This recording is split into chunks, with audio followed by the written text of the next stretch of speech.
The following is a JourneyWise Network production.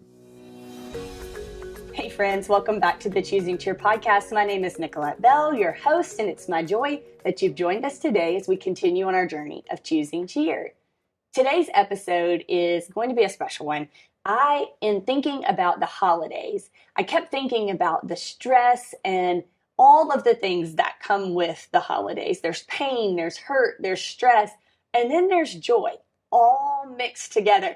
And on the Choosing Cheer podcast, we don't want to ignore hurt or pain. That's not what choosing cheer means. It means facing that hurt, that pain, and looking at it and trying to figure out how cheer fits into it. And so as I was thinking about this topic and feeling led by the Holy Spirit to discuss it, I kept thinking about my friend Sarah Beth to join me to talk about this as we're thinking about stress and all these different things surrounding the holidays. And so you've heard her on the podcast before, and so I've invited Sarah Beth back to join us today for this conversation. Sarah Beth, welcome to the show. I just am so excited. I get excited every single time. So I could go on and on. I think Nicolet and I could just talk all day because I'm just a talker. We do sometimes. Yeah, back and forth. I'm an extrovert, so I can talk away. Yeah. So remind us if listeners have not heard our other episodes with you, tell them who you are. I am obviously Sarah Beth Walker. I am a licensed professional counselor. I have my own private practice in Ridgeland where I see a variety of ages and different issues that people have. Primarily, I see a lot of teens, a lot of kind of 18 to 20-ish area. It's my favorite thing. I tell people I could see myself being a counselor when I'm 75. So I just love it so much. I love hearing people's stories. I love helping people through hard times. It gives me a lot of joy, and I'm so grateful for it. So, well, we're grateful that you are here with us today. Sarah Beth has a new baby. He is new. He's almost 3 months, but he is very, very new. Not sleeping. Oh, yeah, of course not. Shouldn't expect that. But he is cute. Oh, he is my little love. So he just sticks, my husband calls him my little leech. You know, he's just always attached to me. So I love it. So Sarah Beth, I invited you on today because we're talking about stress in the holidays. For one, we're talking about the holidays, choosing cheer in Christmas time. And I don't think we can talk about the holidays without talking about the additional stress that the holidays bring, whether that is family gatherings, which bring up family dynamics, whether that is looking at our homes and decorations and trying to keep up with the Joneses, or with gifting. We have the tendency to do the same thing. Schedules just get more full, more busy in the holidays. It can bring up grief. There's all kinds of things that surround the holidays. In your role as a counselor, what do you see that kind of affects people the most at this time of year? Yeah, I think there's just like this, I think several things, but a few things that come to mind are just the pressure, because I work with a lot of kids and teens, and seeing the pressure of parents just in everyday life, but then it really intensifies to provide their children with so much and not, always have every single thing for them and make sure that they get exactly what they want. And there's so much guilt in that if they don't. And again, just the pressure that surrounds that a lot of times with the parents, and to do every event and to go to everything with Santa and I could make a list of, 20 to 30 things I feel like that the cookies and all that, which are wonderful things. I love them too. And I have very small children. And so all of that is very new to me too. And I'm excited to do that. I was talking to my husband and he was like, yeah, I laughed at you because the day after Halloween, you were like, okay, let's set up for Christmas, which is great. But I told Nicolet, I thought it was strange that she asked me to do this one because I can get really into my Christmas decorations. So everything just to be just so, and I got to get that new wreath or whatever it might be. Well, you have a fabulous style in your house. It's always beautiful. So that, and that's an interesting point because there's nothing wrong with that, right? Right. When it's in the right perspective. When we keep it, when we're not, I think motivation is a big part of that, thinking about why we're doing what we're doing. Why are we going to those events? Yeah. Why are we decorating our house? Why do we want it to be? I laugh. We put our Christmas tree up, and Josie Lou is so into the Christmas tree. Putting So ornaments on. And so ornaments, mama. And so our tree, all the ornaments are on the front bottom. Yeah. Is yours that way too? Yeah. And probably 5 on one branch. Yeah. I'm like, that branch is about to break because it has 5 Minnie Mouse ornaments on it, because that's where we're at in life. So I think, letting go of some of that perfection and just letting it be like, okay, this is what it's about. It's just a celebration. It's joy. So what else? I think another thing I see, and this is a really big one, even in the stress of it, is kind of more of a negative, hard spot with a lot of people, is that it can bring up a lot of pain for people, because there's kind of these obligations that come up where I've got to go visit even my mom or dad or this grandparent or these uncles or whatever it may be. And there's a pressure with that. And then unfortunately, in all of our families, we all have family stuff that is brokenness, pain, anger, resentment, all those different things that are in the family. So then you bring everybody together, and sometimes that just amplifies it more. And so I see a lot of that in my office. I mean, I cried about it this morning, thinking about the heaviness, that the trauma that some people experience from their childhood and growing up, and even the current, moments where they think about going to a family gathering and it's overwhelming to them. It brings all of that. All the pain and all the trauma and all the, things that are just not made right. Yeah. And well, and unfortunately that we live in a world, right now where it is broken, really, really broken. So that's another thing that I see. And Christmas doesn't make that go away. And I think that's hard for us as followers of Jesus, because we know what the season is about. Yeah. And we sing the songs at church, and we sing the songs on the radio, and we know that it's supposed to be a time filled with joy and light and cheer, all of these happy things. But then we still have this pain or this grief or this hurt. And we're left going like, how do we deal with this? Yeah. How do we deal with this? I remember the first Christmas that we had after we had lost our baby. And that was, I didn't expect that to be hard, because I wasn't really anticipating it. And so it kind of caught me off guard. Yeah. But going like, wow, we should be putting different types of gifts around this tree.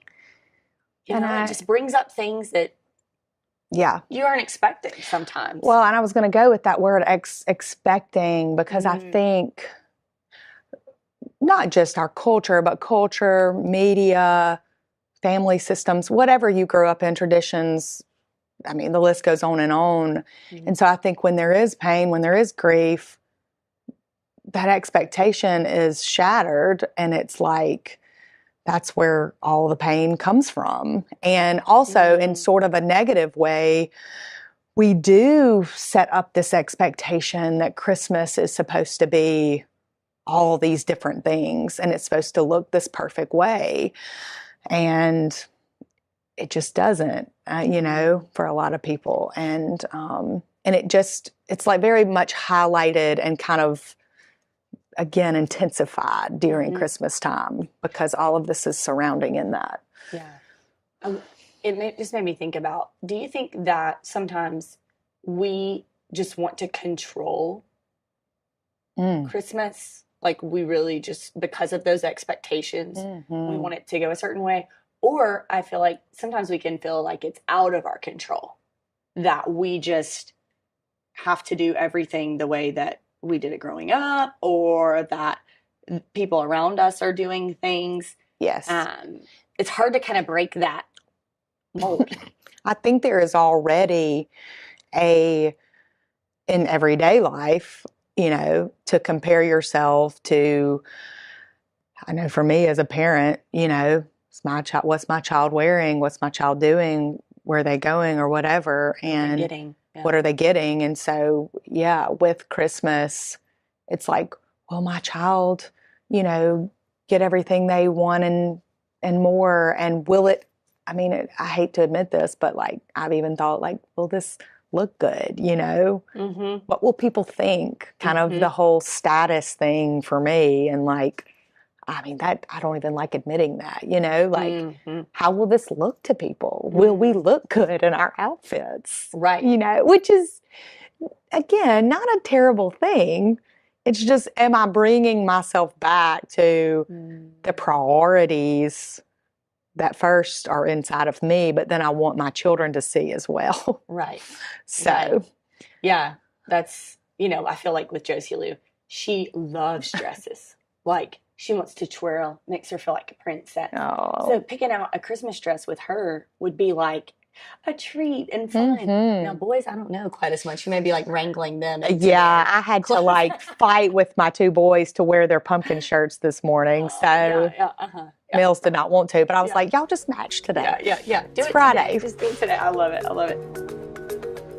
Guys, I want to tell you about a project that we have been working on for a long time, and we are so excited that it is officially out in the world for you to get to be a part of. Yes. Shane, why don't you tell us a little bit about our newest book? Well, it's part of a Life Along the Way series. Jesus was referred to as the Way. The first 200 years of the church is life. And so how do you walk along the way with Jesus? What we've done is taken all 4 Gospels and the first chapter of Acts. We put them into chronological order, and they've come out into 360 devotionals. And so in 4 90-day devotionals, you can walk with Jesus every day in the same pattern and same that the Bible has it. And the first one is Jesus with Us. It's the first 90 days, talks about the beginning, the prophecies of his birth and the coming of the Lord. And then it talks about his birth and several years after that, and just helps you to feel like you are at the very beginning, truly at the start of the journey of Jesus, and what a powerful impact that can make in your life. So you and I have been doing this for a year. We've been walking through 365 days with Jesus. And I think for myself personally, what's been so impactful about reading it in chronological order and reading it slowly, we're not skipping around on what we like about what Jesus says and what he doesn't, right? We're spending time in all of his words and getting to know him as a whole person. And so I think whether our listeners are have been walking with Jesus for a long time, or maybe are just wanting to get to know Jesus, this is a great devotional for them. C.S. Lewis says if you're going to tell the story, you need to tell the whole story. And this is the whole story. Yeah. Well, guys, I want y'all to get a copy of this book. We'll put the links in the show notes for you to be able to get a hold of it. It has been truly life transforming for me, and I want you to be a part of it as well. Join us on the journey. Sarah Beth, I know that you are walking through something right now that is less than ideal at this time of year.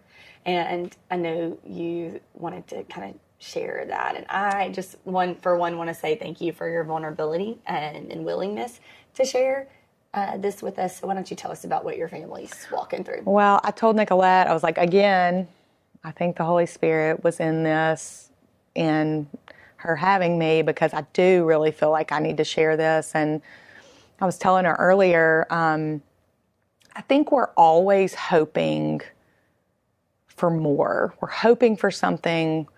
We're hoping, and when you think about Christmas, the hope that is to come, not even, ultimately Jesus, but we hope in all these other things. So one thing that my family's going through right now, and I'll kind of explain it all to y'all, is that my dad is going through cancer treatments for a carcinoma in his leg. And we actually found out the Sunday that I got home with my newborn from the hospital. So that was a lot of emotions going on. But my dad is like my hero. I have 4 sisters and a brother, and so all 6 of us have a unique relationship with him. But the girls, he is like our knight in shining armor, and which is a great thing. But I told Nicolet, I think I have realized that just with the possibility, even small possibility, because we really think he's going to be able to beat this, but of him not being here, I've just realized how much hope I have found just in my father and him being present and him being at the holidays. Yeah. Because that's the way it's supposed to be. That's the way it's always been for my 34 years. And so he might not be able to be there because he's immunosuppressed from the treatments and everything. And I've just found myself crying and upset over that, and which is okay to feel again, but it's brought me back to my faith in a deeper way than I've ever felt before, because God is like, but really, where is your hope? Your hope is found in me coming at Christmas, period. And I told Adam this morning, I was like, yeah, I mean, the older I get, the gospel just becomes greater and greater in my life, like the need for it and how it doesn't ever get old. It doesn't, die. It just stays the same. And so that's what's kept me kind of grounded, or I hope in talking about it, this all will help me too, as Thanksgiving and Christmas come up, that my daddy, as much as I love him, is not the ultimate hero, and that I can focus on that. So that's what God has been teaching me through all of this. It's a hard lesson. Yeah. It's So a really hard lesson. Not the perfection of, because my family has a lot of traditions. I mean, we grew up sleeping together on the pallet, all of us siblings, and watching It's a Wonderful Life. And not that we do that anymore, we're all married, but still, like, all of us, like, still have all these things that we do just the same. So thinking about that being different is hard, because change is hard, and we want to control that. We want it to be what we feel secure in. And that's a feeling that we feel year-round, but I feel like is heightened at Christmas. Oh, yes. Very much so. And I do think that the Lord, as we know, but it's hard, he brings us back to these hard things we go through. And what I tell people in my office is, at the right time, of course, not when they're feeling it in the moment, but this is where God really wants us. He wants us with our hands open, saying, I don't really know what to do. I'm hurting. I need you and the hope of you, because everything else is falling apart. And that doesn't come immediately. But I do think the Spirit pulls us back to himself through those things graciously and intimately. And, like, that's why he came. Yeah. That's why he came. He came into the world that was broken. If the world wasn't broken, he wouldn't have had to come. That's right. He knew why he was coming. And I think, it's important in this season that we know that the light of the world came into earth, into the darkness.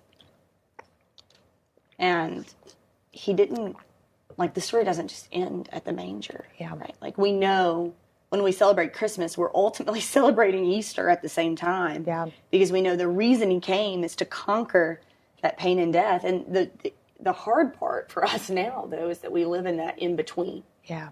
We're in the victory, but the not yet. There is still cancer. Yeah. There is still death. There is still trauma and abuse and hurt and pain. Yeah. And we're in that in-between. And that's a really hard place to be. And I think that's the beauty of Advent, is that we're practicing that season of waiting on the birth of Christ. Waiting, yep. And we are actively in the season of waiting on Christ's return. Like we're waiting on Jesus to come back. And so, and I think that waiting and that hoping go, they intertwine. Yeah. They are one and the same, the waiting and the hoping. Yeah. We wait, but we don't wait without hope. We wait in expectation. We know the end. Yeah. I had a pastor used to say, I cheated. I read the back of the book. Like I know what happens. And so we wait with expectation. And ultimately, I know that's what the Lord wants, because in his perfectness, he wants the glory from everything that we do, everything we go through, everything we experience. I might not see it, but I can hope and know the truth of that he wants to be seen through it. And, I've seen him be so close in ways to me, and I think to my family, more than in just maybe a regular mundane day, because we are there with our hands open, hoping. We need you. You gotta be with us. And he's like, I will, I'm here. So I think it reminds me of the scripture, what man intended for evil, God intends for good, or in Romans where Paul writes, he works all things for the good of those who love them, those who have been called according to his purpose. And then our theme verse for the podcast of, you're going to have trouble. Jesus tells his disciples, like, don't not be if, surprised. it's when. Like, yeah, you are going to have trouble, but you can be of good cheer because I have overcome the world. And Christmas is the start of that. Yeah. Like it's that first step in Jesus coming to overcome the world. Yeah. That's why he came. That's what he was here for. That Emmanuel, God with us, entering into our stories to save us. Yeah. To rescue us. He is the hero. But we miss him so often in Christmas.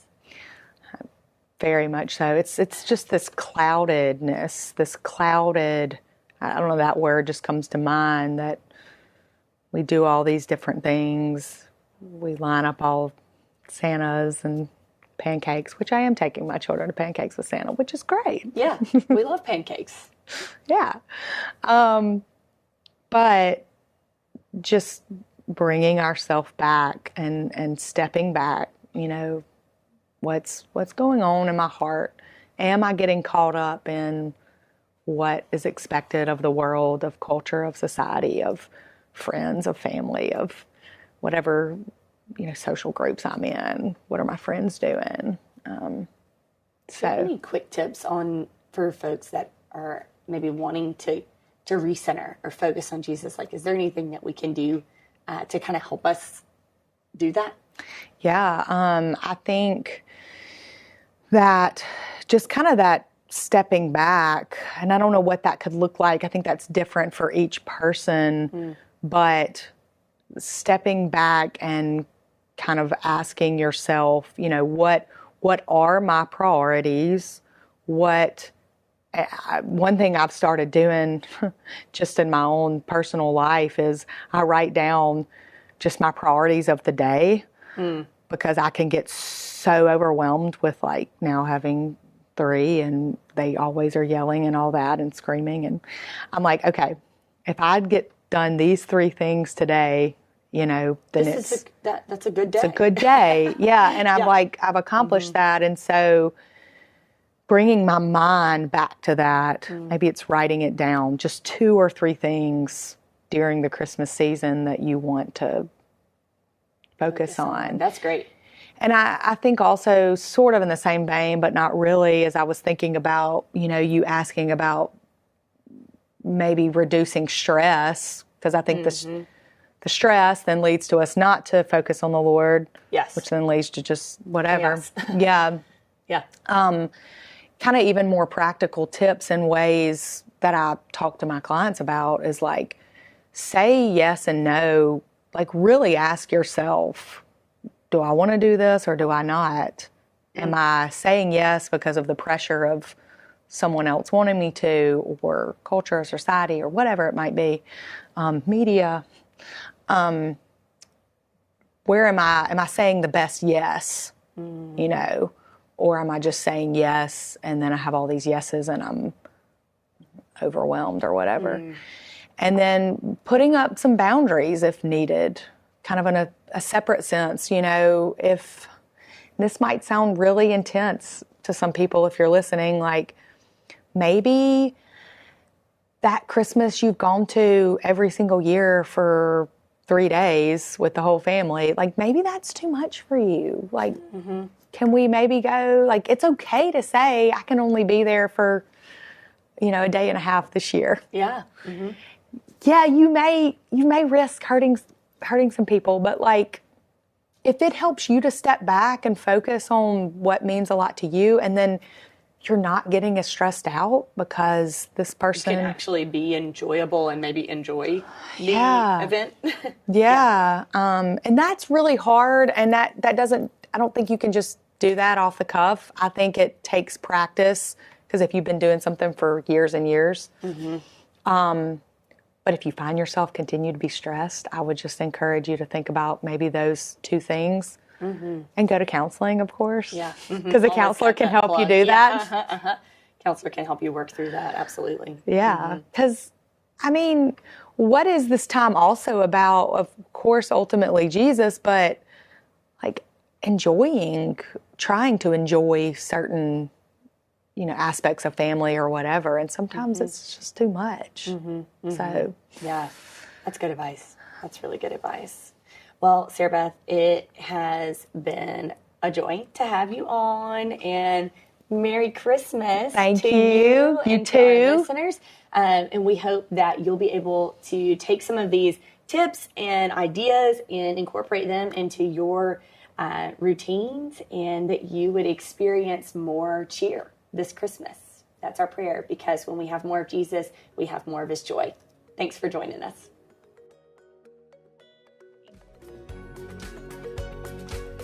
Friends, it's my honor and privilege to get to spend time with you week after week.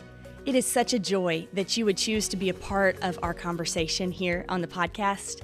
You are such an important part of what we do. If you like what you hear, I would invite you to share it, pass it along, text this episode to a friend, like, rate, and subscribe to our show. What you do makes a difference. And remember, friend, we're cheering you on.